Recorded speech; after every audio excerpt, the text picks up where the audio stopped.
Welcome to the Catholic Culture Podcast. I'm Thomas V. Muris.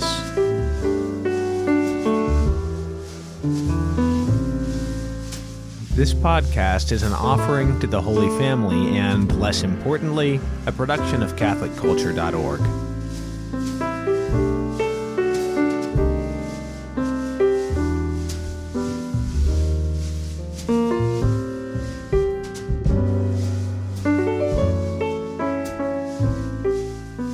Listeners, let me just add one more thing to that promo for the fall campaign that you heard at the beginning of this episode, and that is, by the next episode of the Catholic Culture Podcast, the fall campaign will be over.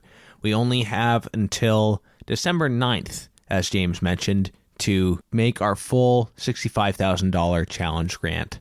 So let me just reiterate that now is the crucial last 6 days or so to make that and make sure we can keep on plugging along next year. My guest today, as I said last week, is the worthy maker of poems, James Matthew Wilson, and hopefully this will be the first of a few episodes I'll be doing with him. In this one, we'll be introducing him as a poet and talking about his most recent book, the cycle of poems titled The River of the Immaculate Conception. James, welcome to the show. Tom, thanks for having me. It's good to be here. So let's just go ahead and start talking about the poem that you've just published. It's out from Wise Blood Books, and this was inspired by the recent Mass of the Americas, right? That's correct, yeah.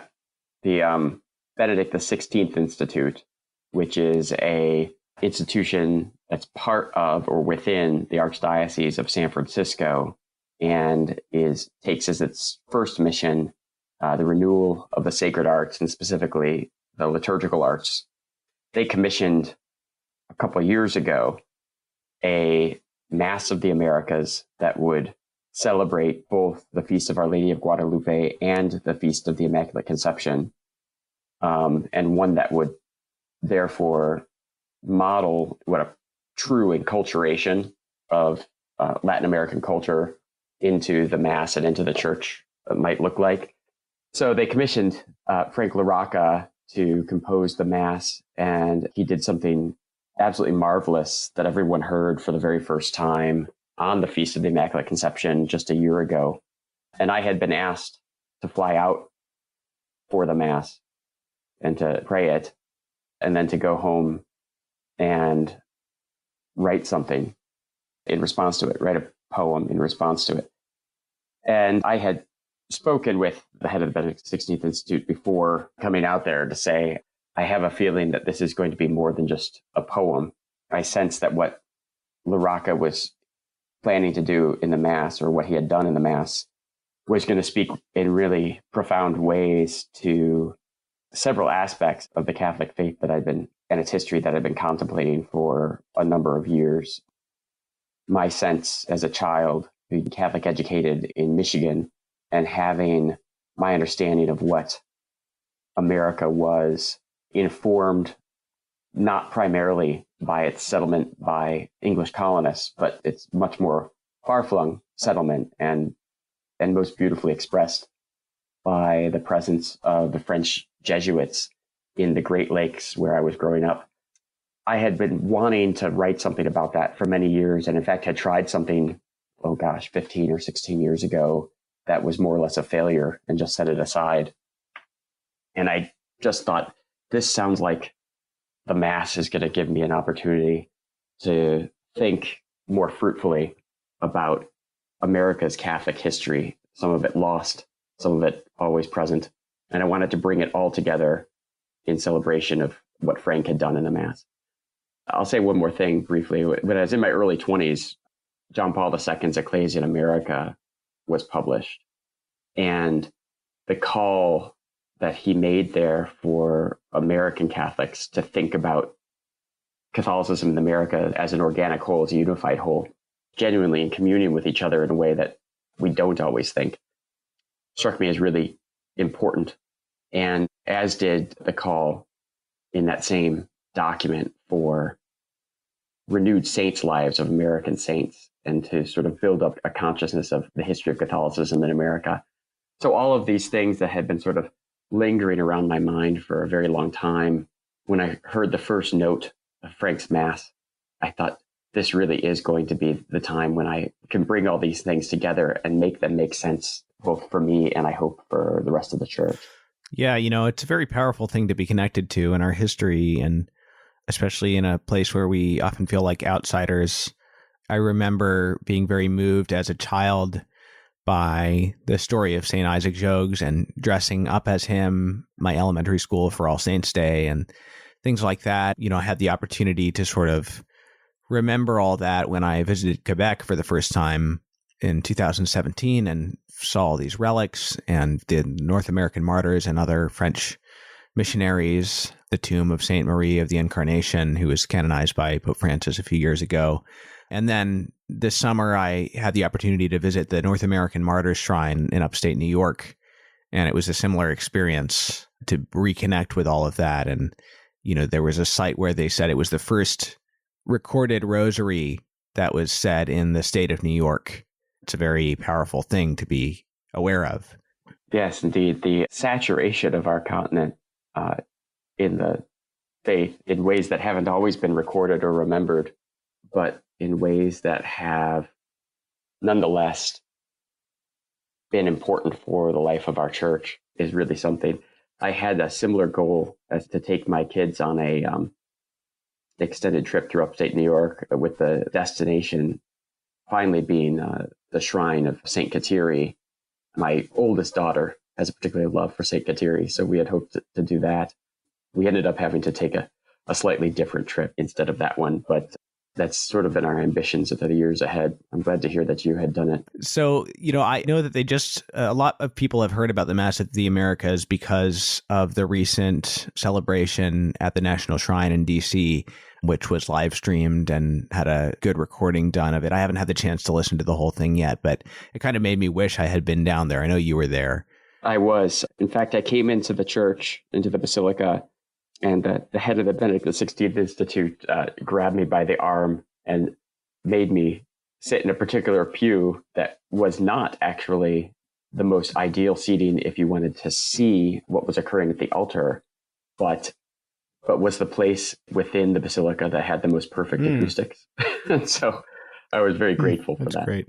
So can you go ahead and read us the first piece? It kind of sets the scene of the Mass. So the poem has 7 parts, and 3 of them are narratives about various saints in North America, various Catholic figures, and then the other 4 are more personal to you and are describing your experience, some of them having to do with the Mass of the Americas, right?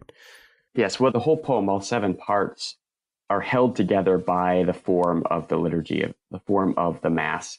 And so each part corresponds in some meaningful way to the Mass as Frank composed it.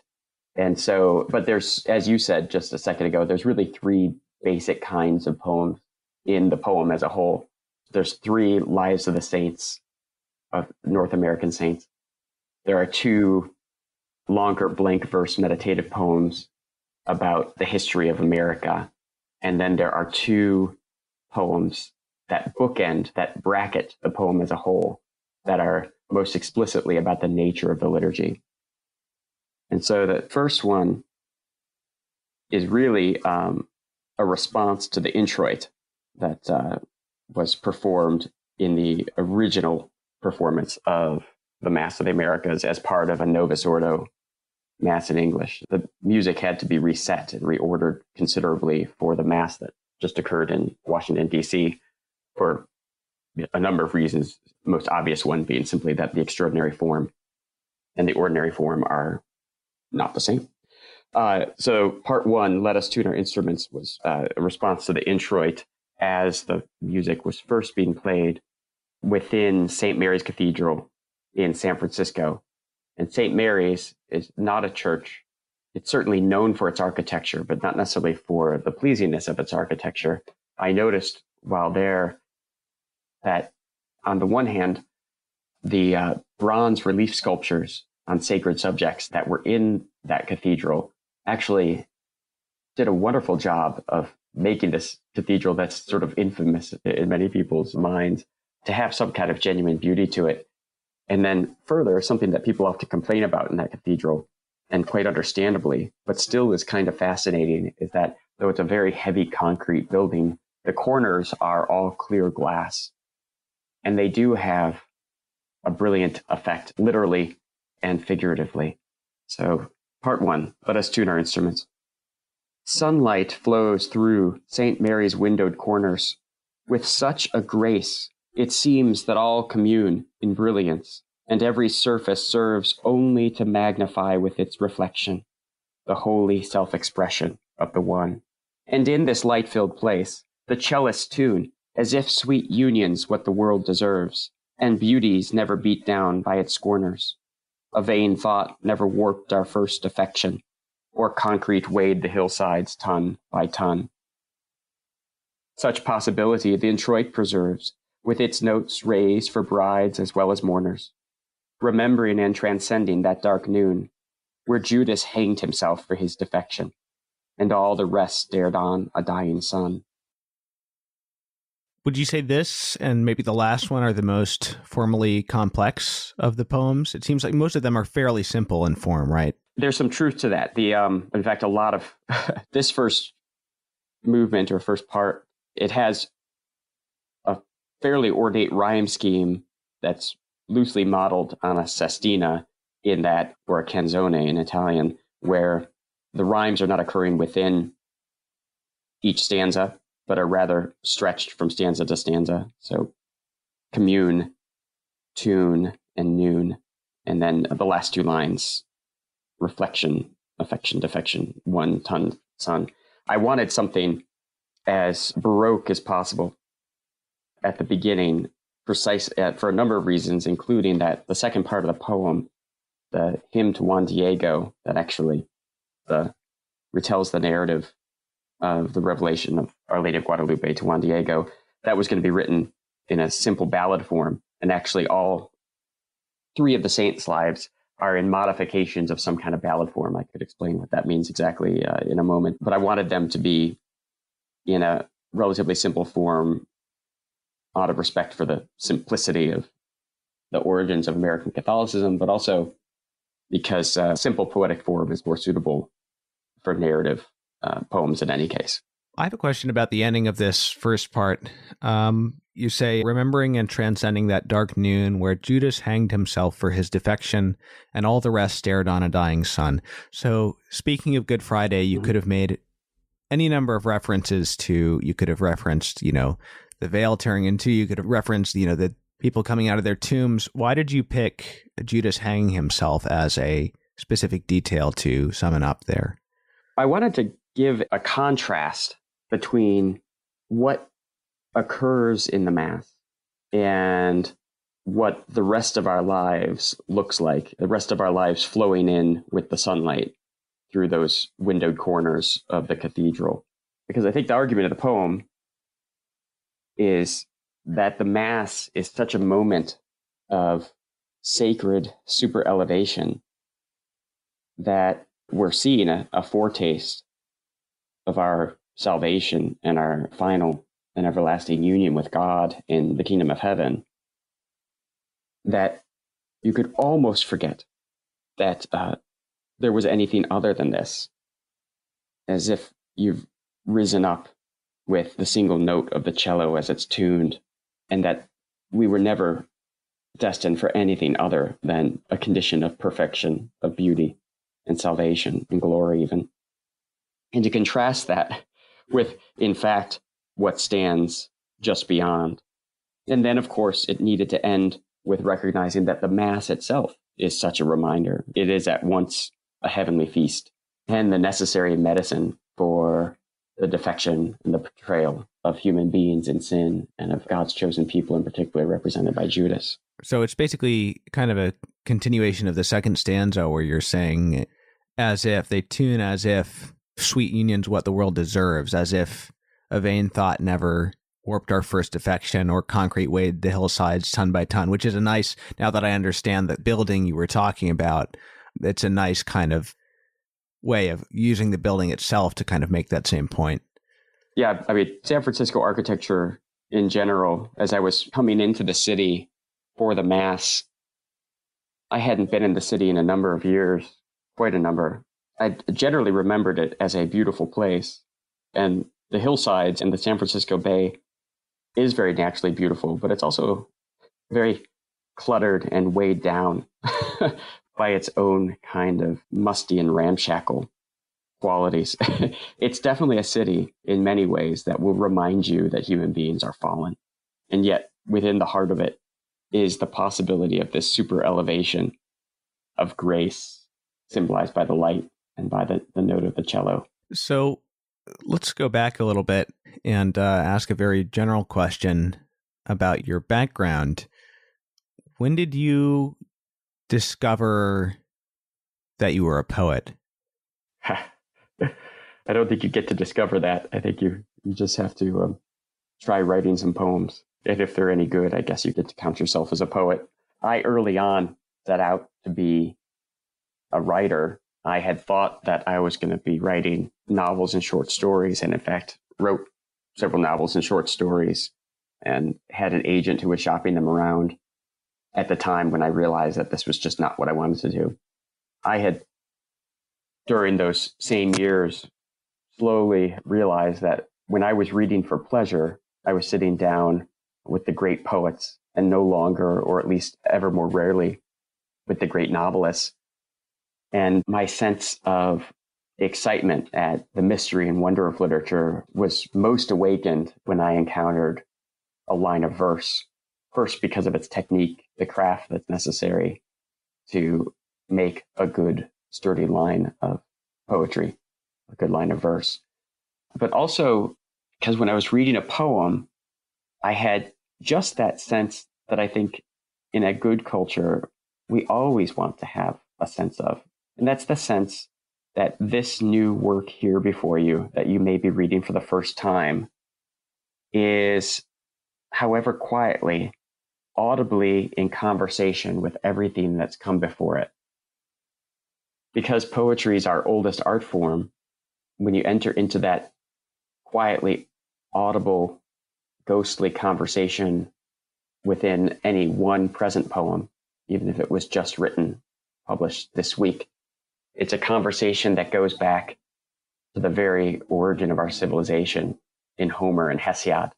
I think as I sit here in middle age, I'm as susceptible as I was in my early 20s to look at the tradition of the novel and think it feels very much like a kind of blow-in, kind of like a parvenu. Whereas the tradition of poetry has such a long pedigree that to enter into the life of poetry is really entering into such a marvelously long tradition. Everything else seems inadequate or déclassé by comparison. So when I first discovered the mystery of verse, and then also the great tradition of the poets that had been sustained by this metrical art, I knew that that's where I wanted to spend my days. And so I have ever since. So you were reading the great poets, so you pretty much were getting acquainted with form in verse from the beginning, I guess.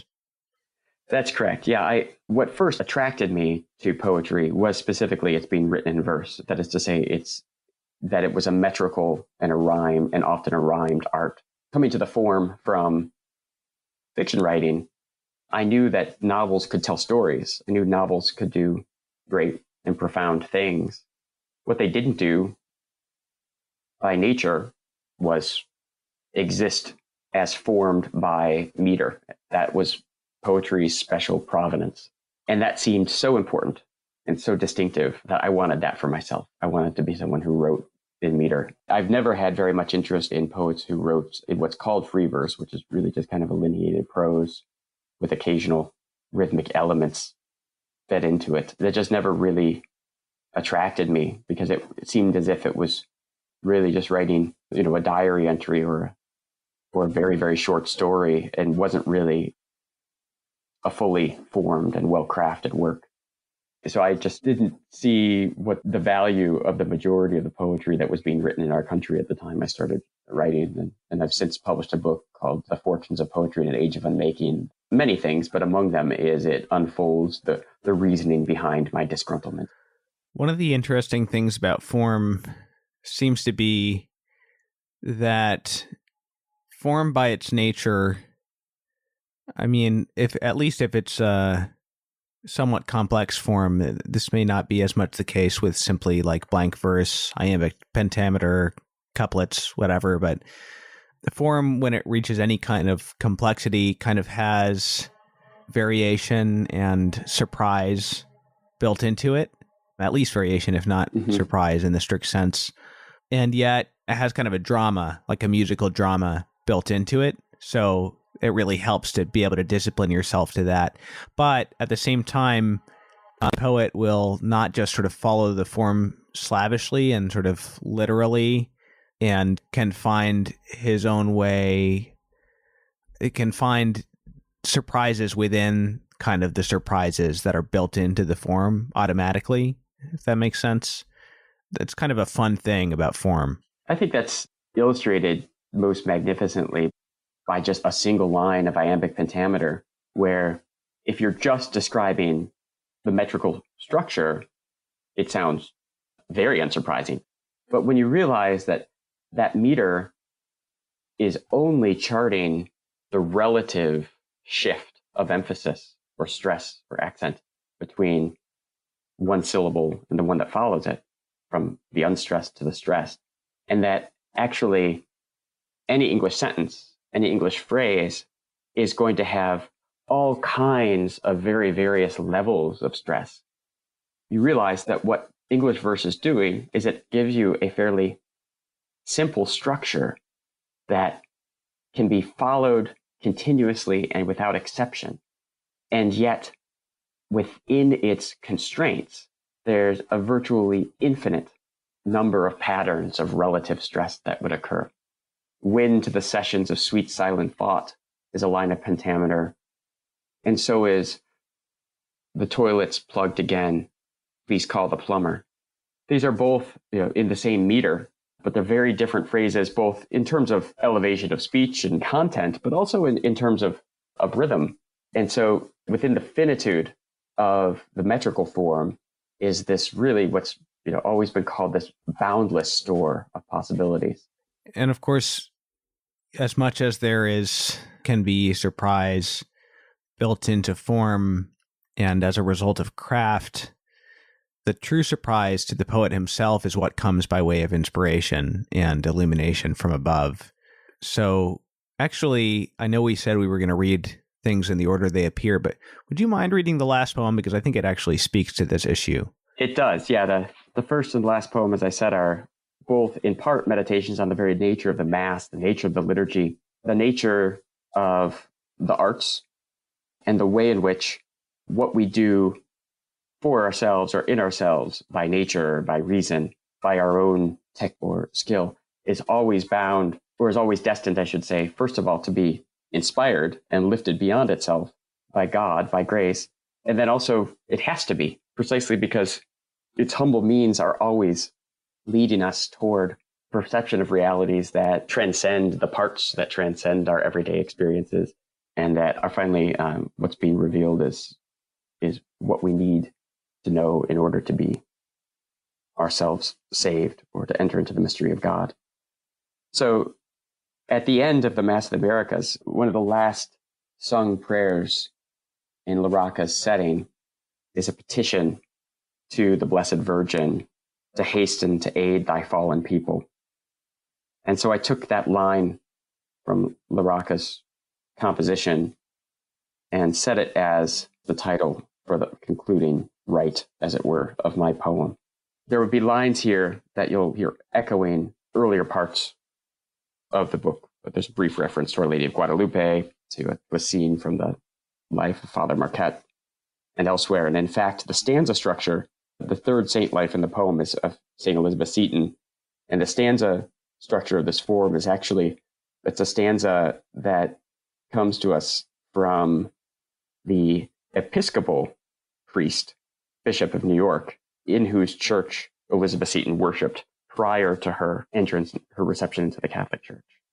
And so it's a little silent tribute to this fairly beautiful poem, a prayer by Reverend Hobart, that Elizabeth Seton would have read prior to her entrance into the church and to the fullness of the kingdom of God.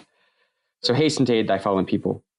How does one make a song of holiness, or speak of music without spoiling it? They both seem more than our tongues can confess, and born above in our world do not fit. What's more, those who ascend with them are closed in on themselves, struck dumb, and all in ecstasy that they have heard seems flailing, foolish in a fallen word. But every rising strain must strain indeed to lend a form to what in truth is light, and manifest peace as if it's a deed, and give transcendence some arc of a flight. The purity of every saint will be daubed on with sloppy paint, and what no thought may comprehend or say must be taught in the staging of a play. The gift of form, because so fascinating as we bend down to work with knife or ruler, reminds us that beyond it's always waiting some piercing light. Consider how the jeweler makes every cut upon a stone for its sake, but not that alone. His patient labor, wasted if a line does not refract and multiply and shine. And any humble implement may serve to figure forth and yet conceal that light, so that high thought is felt upon each nerve, and mystery is given to our sight.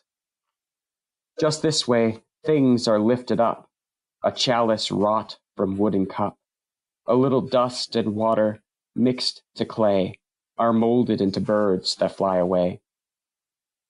The Mass is first his earthen sacrifice, but also taste of peace and heaven's throne, the gift that leaves behind all thought of price, yet where no less we raise a plangent groan, for at its finish we are sent into the world both dark and bent, that bearing out the Virgin's hastening aid, from ruined choirs some good may be remade.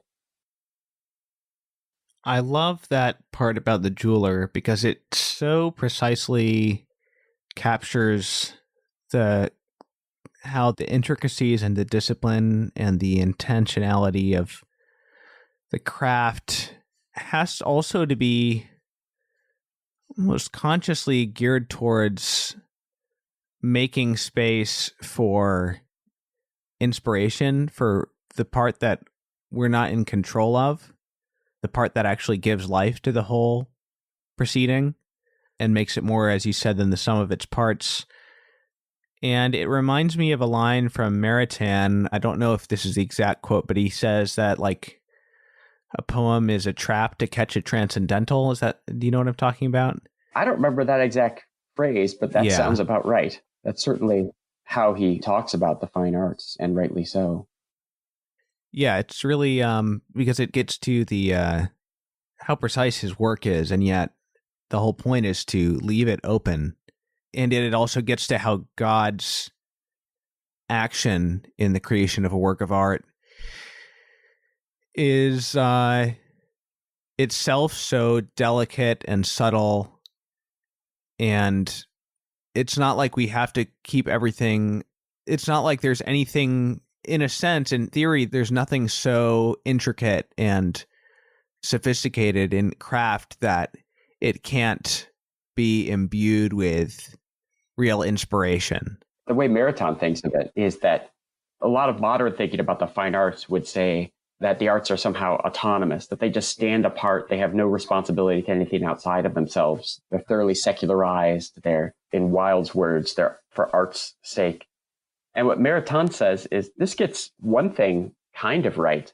It's not that the arts are autonomous, but they have an integrity. That is to say, the artist has no job except to make the good thing in accordance with that good thing's nature or its own integrity. But precisely because every being has beauty as a property, and the fine arts are ordered to make things that exist for the sake of their beauty. When a work of art is realized in terms of its own integrity, it will necessarily shine forth with the splendor of its form. It'll be a revelation of God's creative intelligence, of the divine beauty that makes all things to be. I've been thinking a lot about this just as I've been reading through the uncollected letters of Flannery O'Connor that I'm about to write a review of. And O'Connor, who just loved Maritain and fell back upon his thinking at every turn, she's so concerned to preserve her freedom as an artist, just to respect the technique of her art to make the good thing. And yet you can see how it's unmistakable, how the whole inspiration for her practice of the art is in the incarnation, in her own state of already having been transformed by the grace of her baptism. And that she knows that the thing made, if it has its own integrity, if it's good, it will startle the reader to enter into or to perceive for the first time at least the edges of a mystery to which he may have previously been blind. You know, I'm glad you mentioned those letters because I actually didn't know about them. So now I'm going to have to, I didn't realize this had been published. So I'm going to have to look into that. Is that something I should be picking up? Well, just pick up O'Connor's original collected letters published I have that. 1979, The Habit of Being. That collection of letters is a literary classic that stands beside her essays, her short stories, and her novels as one of the classics of our literature. This new edition adds a few sort of footnotes. I see. It wouldn't be a revelation if you just pick up Habit of Being. Okay, I've read Habit of Being at least once, maybe twice. So I'm familiar with that. I think there's very few new passages in the recently published, previously uncollected letters that shed a whole lot of new light on her understanding of her art, and especially her appreciation of Aquinas and Maritain. Okay, so we're only going to read one of these longer poems because they're a bit longer, the narrative poems. But I wonder, you mentioned ballad form. So could you talk about that a little bit? And feel free to read, we'll have you read the long one about Father Marquette, but maybe you could talk about the ballad form in general and read a few short passages from the other two if you want to illustrate, because those are the most, out of the three, those other two are actually the most song-like. Yes, indeed. So the ballad form is the form of poetry that virtually everyone knows. Because I could not stop for death, he kindly stopped for me. The carriage held but just ourselves, and and pointed toward eternity. As I forget how the last line goes, but the 4-3 structure with just a rhyme at the end of every even line is one of our oldest poetic forms. Most of our popular songs, of course, have roughly 4 stresses, so 4-3 or 4-4. And by popular songs, I mean, chances are whatever you've listened to on the radio lately probably has that structure. And the ballad is, in the truest sense, a folk form. The ballad form is very old because it was a form that popular stories were often told in, including, you can even find ballads from the 18th century delivering the news about what was going on in America with the Revolutionary War to the streets of Ireland. The street ballads would recite those things. So the ballad form is the true traditional folk form. Maybe one of the best known ballads in English is the old Sir Patrick Spens. I wanted to use the folk form because when I wrote about Juan Diego was himself a Aztec peasant. And further, I wrote the poem from the original Aztec language text, the earliest written account that we have of the revelation of Our Lady of Guadalupe, which is often referred, and I'm forgetting how the Lotta language puts it, of course, but the first lines of it are, "Thus it is said." So, well, just to hear a sample of it, here's the first 2 stanzas of the hymn of Juan Diego. "Thus it is said that Juan Diego saw first the Aztec girl, her shoulders cloaked in starry mantle, her hair dark as the merle. The hill whereon she stood had been an ancient mother's home, laid low with all Tenochtitlan when stout Cortez had come." So that's a very simple form, seems suitable to the subject, and I wanted to retell the subject in the same kind of simple language of that original Aztec text. In the other two saints' lives, I wanted them to be held together by the ballad form. I wanted them each to be in its own way a ballad. So, for instance, when I wrote the poem on Saint Elizabeth Seton, I took the original tetrameter kind of ballad and I just extended it so it became a 6-line ballad. At the time that Elizabeth Seton was young, in the hands of Wordsworth and Coleridge, the ballad was coming back into fashion, but was being developed as to be slightly more complex. There was just an added line or pair of lines from poem to poem that made both you might say, a nod to the folk origins and simplicity of the ballad, but which also indicated a sort of greater sophistication or artistic technique. So a 6-line ballad stanza would have been a very common form in the late 18th and 19th century as ballads came back into fashion.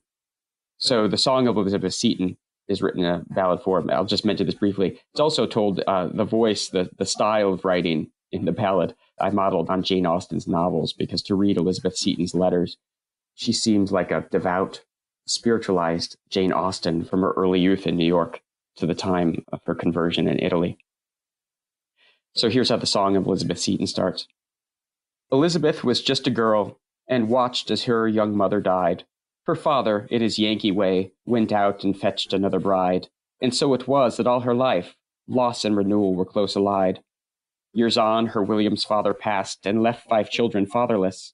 She, who had young cares of her own, took them still in her tenderness, and she became a second mother to raise and love and school and dress. So it's a slightly more sophisticated stanza, but it's still a ballad stanza of sorts, a modified ballad stanza. It's faithful to the precedent, as it were, of the hymn of Juan Diego. When it came to writing about Father Marquette, the form was in several senses chosen for me.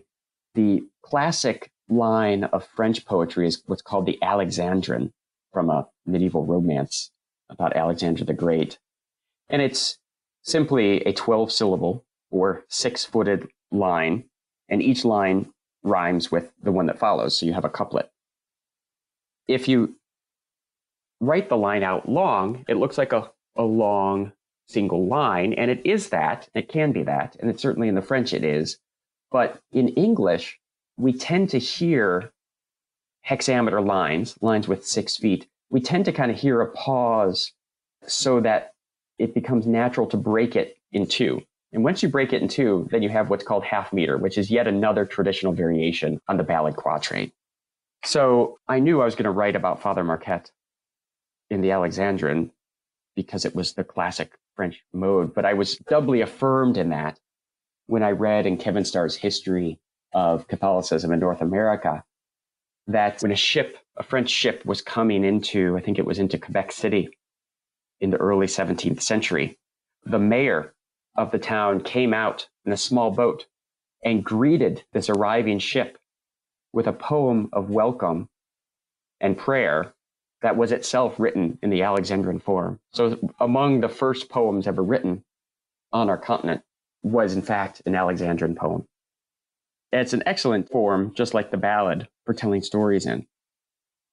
So the Agnus Dei of Jacques Marquette. So this poem comes right at the middle of the River of the Immaculate Conception, and it's timed within the liturgical form of the poem to correspond to the Agnus Dei, because Marquette not only consecrated everything he could to the Immaculate Conception, including the Mississippi River, as this poem will tell you, but he also truly sought to be another Lamb of God. He thought nothing of losing his life to spread the gospel and to spread to the American Indians the word of Jesus Christ and of his Blessed Mother.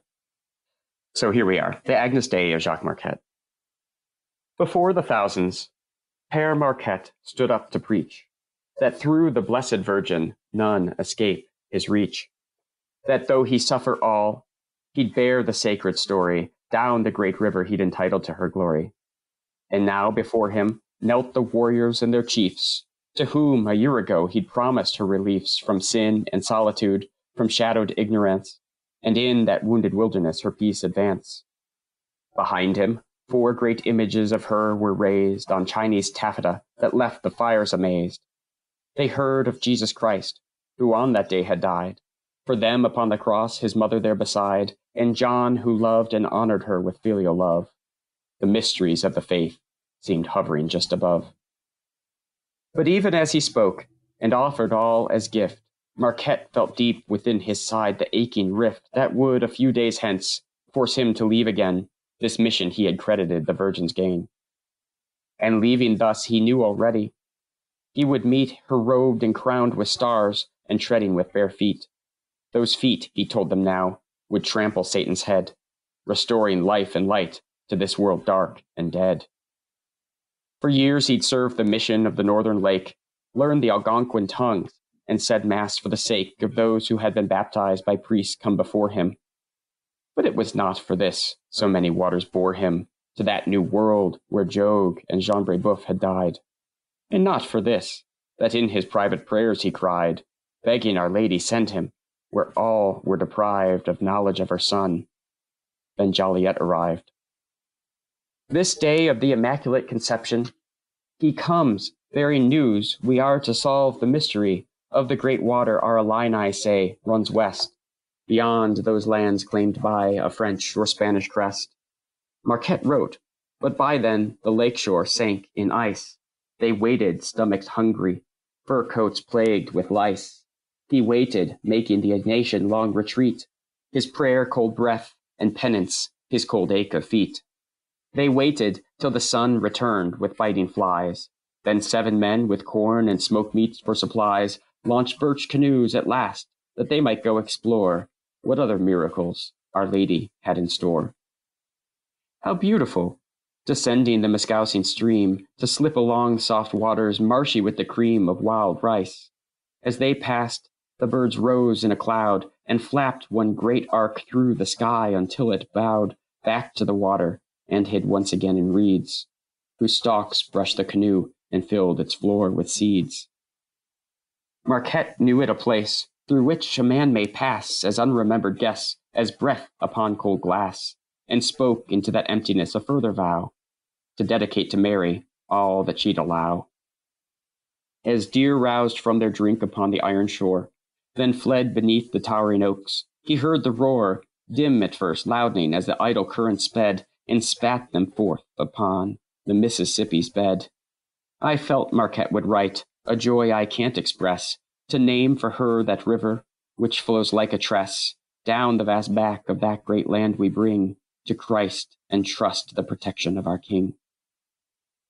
The river was so wide and gentle, deep and brown, they drew their oars in, let its silence take them down. And then a giant fish struck, shaking the canoe, and in the grass a great wild cat came into view, straight-whiskered, tiger-faced, with pelt of gray and black. A bone-nosed surgeon leaped and splashed upon its back.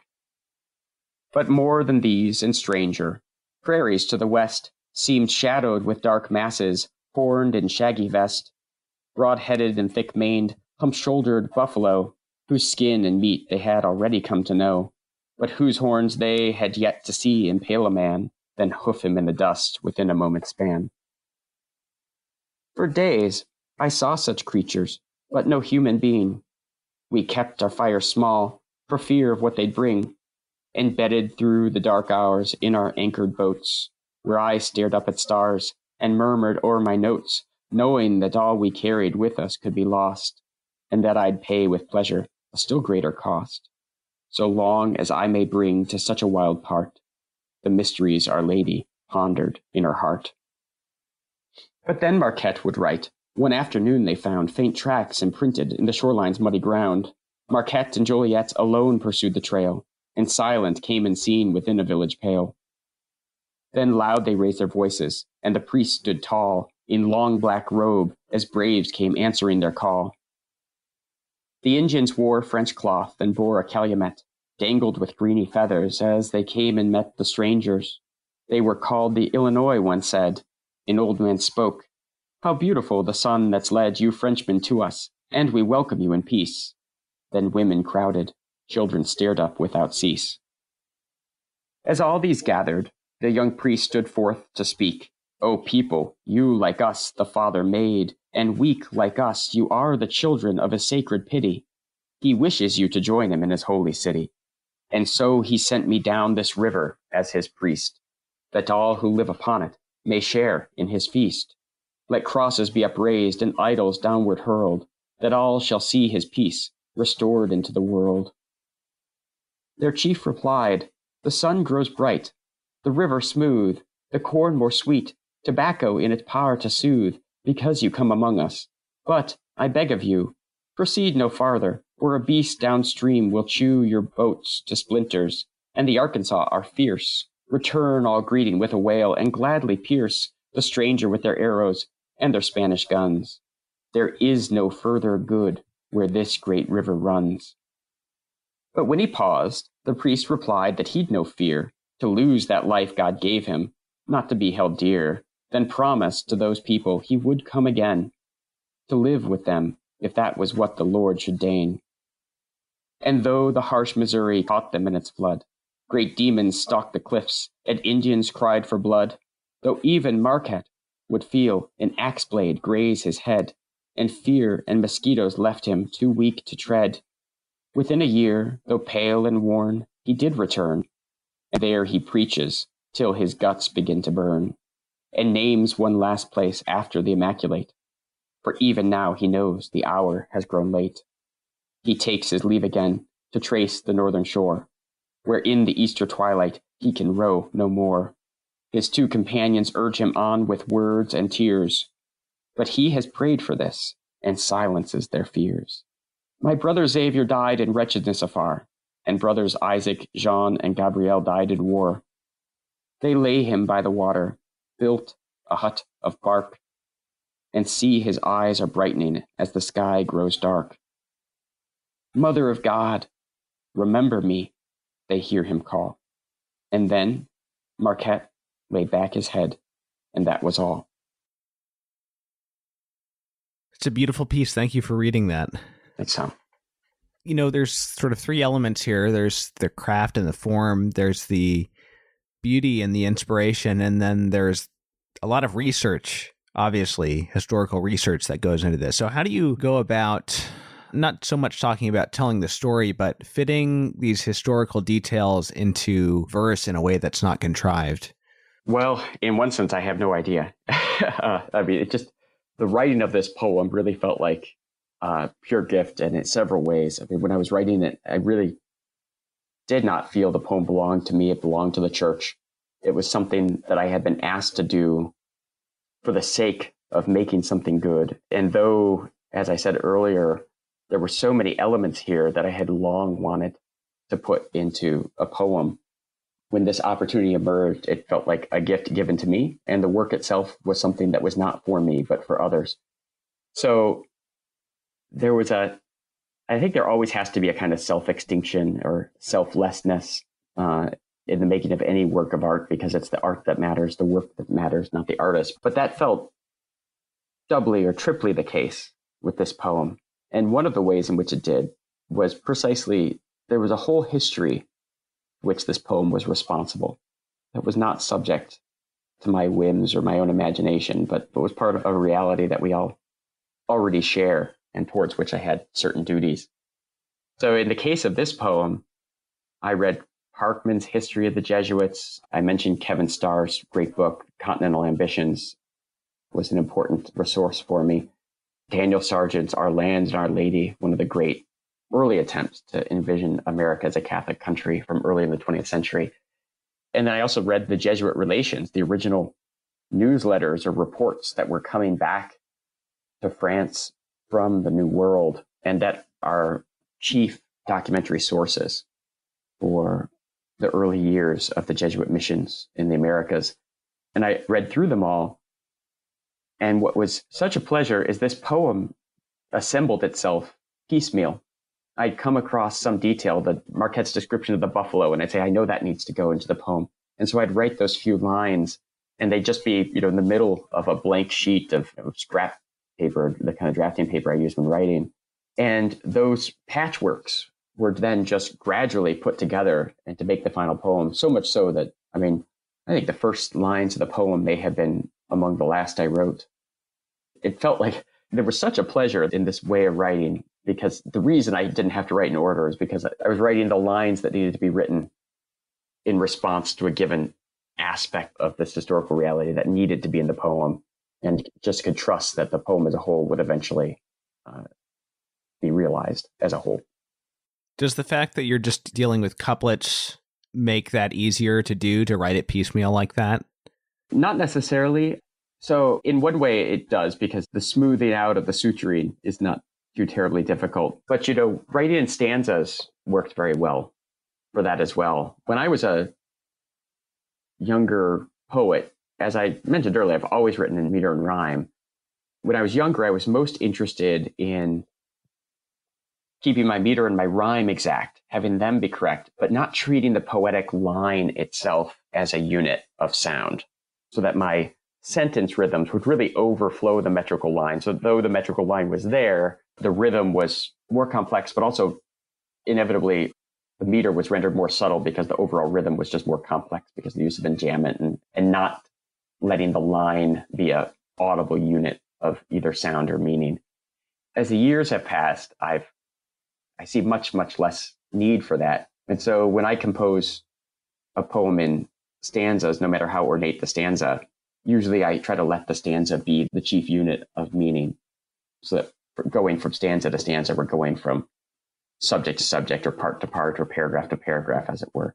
So that makes it simultaneously easy for the poem as a whole to feel very well shaped, as if it's got a clear cut integrity, and yet it also has a kind of flexibility that allows you to move things around and to write part by part. I'm reading your book, The Vision of the Soul, and we're going to have future episodes to discuss that. But I wanted to ask you about, there's a part where you describe your time in a poetry MFA program, I believe. And I wanted to just ask you about that in general for anybody who may be listening, who has ambitions to be a poet or is a poet or is considering an MFA program or something like that in poetry. Just sort of like you don't have to describe the whole experience that you had, but some thoughts from your experience and that might bear on people's decision making in that area. Well, so though there's probably more good and soundly constructed poetry being written and published at our present moment than there has been in the whole of the last century, most of the poets who are writing with integrity, who understand the craft of verse, who know what meter and rhyme do and how they function, most of those poets are not in the academy, or if they are, they're not teaching in MFA programs. There are a few exceptions, but quite rare. And so entrusting yourself to a graduate program, if you have any sense of the dignity and integrity of poetic form, is going to be a brutalizing experience that requires you to either be hard-headed and resistant, and may in fact prompt you to ask why you've entered such a program in the first place. There might be an answer to that, and it might be a good answer. The answer is, if you go into an MFA program, presumably you have support for 2 years that allow you to depart from your job or whatever you may have previously been doing to support yourself, and just to write for 2 years or 3 years. That's good. And if one were to go in with the attitude of, I'm just here for the time off so I can write, and I'm going to ignore everything I hear in the classroom, then things might turn out okay. But that's not for everybody. I'm not sure that I would recommend it. What I would recommend, actually, is first of all, finding trustworthy guides to the art of poetry, of which there are several. I think the book I mentioned earlier of my own, The Fortunes of Poetry in Age of Unmaking, contains enough good sound teaching on the art of verse that it should count in that list. But the best two books that I'm aware of are William Baer's book, Writing Poetry, and then Timothy Steele's Introduction to Poetic Meter, All the Funds in How You Say a Thing, which is the most authoritative and accurate account of the art of meter and how it functions. I think one has to just read those books on their own, hopefully meet some other poets who are practicing the art and know what they're doing, so you can maybe have some kind of genuine communication with others. And then I can also mention, especially for those who take seriously the the role that the arts play in our Christian life and the role that Christian life ought to play and does play in the arts, that I'm director of the Coliseum Summer Institute, which is a summer program for writers. And we're just going into our second year. We had a marvelous first year dedicated exclusively to poetry. This coming summer, June 24th, we'll have our second annual Coliseum Summer Institute. It'll be a 4-day program. I will be the faculty for poetry. And then my publisher at Wise Blood Books, Joshua Wren, will be teaching a fiction workshop. And that'll be 4 days of looking at the Catholic Church's philosophy of art and beauty. Last year, we studied Jacques Maritain. This coming year, I think we're going to look first at John Paul II's letter to artists and a few other texts. And then we have morning seminars on the craft of poetry and of fiction, and then afternoon workshops. I think 4 good days of that kind of instruction will probably be quite sufficient for most people to be able to go back home and practice the art with increased confidence. What did you find that you got out of your MFA experience, if anything? Time off, disenchantment, the ability to see through charlatans and snake oil salesmen, a clear sense that my naturally combative character was going to find its fulfillment in standing athwart some really bad trends in the arts and trying to redeem and resurrect some old ones. That's about it. Okay. So can we wrap up with a reading of your poem number 5, please? Yeah, thanks, Tom. Part 5 is what especially dear to me for the reasons I mentioned at the beginning of our time together, that as a boy in Michigan, the history I learned of Michigan was a history of the Catholic Church, especially a spread by the Jesuit missionaries, after whom, of course, so many towns and places in Michigan and the Great Lakes states are named. And this history was one where we were taught to side with the French and the Indians against the British in the French and Indian War. We sided with the Catholic nation, as it were, just the way some of the Irish immigrants during the Mexican-American War saw that the Mexicans were the Catholic country, and so they became the San Patricios and joined the Mexican army and fought against the Americans. I'm not advising anybody to be treasonous against our great country. I am saying, though, that these are beautiful chapters in our history that remind us that our country is a great good, and it has a deeper history that teaches us that allegiance and love of your country is a very great good, but there's a greater one still, which is your citizenship in heaven. One last note. The conventional American story is of this pioneering westward expansion, a sort of hard-fought taking of control of the land, just the way John Locke recommended. Homesteading. Homesteading, exactly, yes. And homesteading is where you build a house to take possession, whereas in fact, this Catholic history reveals people who built things not to take possession, but rather to provide a place where God's grace could enter into a new part of the world. You could build up a great church. So part 5 is called Gloriosa dicta sunt de te, glorious things are said of thee. When we think of our land, we often think of those bare wilds waiting to be claimed, as if it were a force of will alone that made it ours, and mixing sweat with dust, its matter with our labor, what was nothing becomes somehow a thing that might be loved, be built upon and put to use, defended. I have been one of those who stand in awe of pioneers and makers of great things, of those who slice a sharp spade through thick roots. How much less often do we think of land not as the stuff laying idle to be grabbed, but as a stage, a platform where we stand. Not empty, for upon it we depend. Not arbitrary, for it's all been formed so long before our dawning that we sense 100 histories have gone to dust, deepening the hillsides, carving out its rivers. How rarely do we think of it as place, as scene where destinies are shaped by grace. So in my childhood, the lakeside chapel, modest and plain, shaped like a wooden boat, where I heard mass in summertime, was named for St. Deporres, and he prayed for us, though all I knew about him was his name. And so in Maryland and San Francisco, the place is named not for what we have done there, but for what we hope we might still receive. The walls of every city, home, and church designed just to contain what grace will fill them with.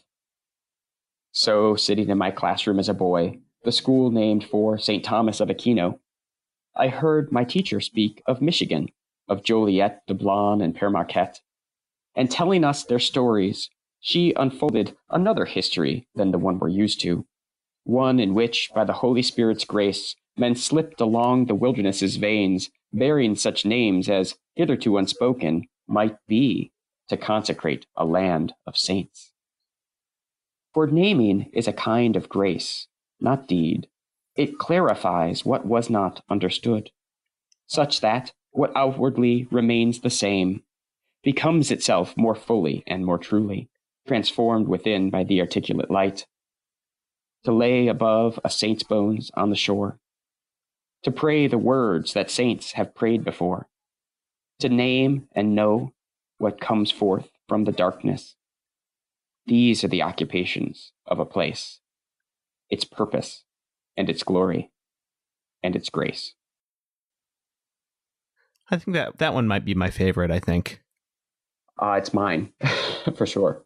James, thank you so much for coming on and reading and discussing these poems, and I'm sure that I'll be having you on again soon.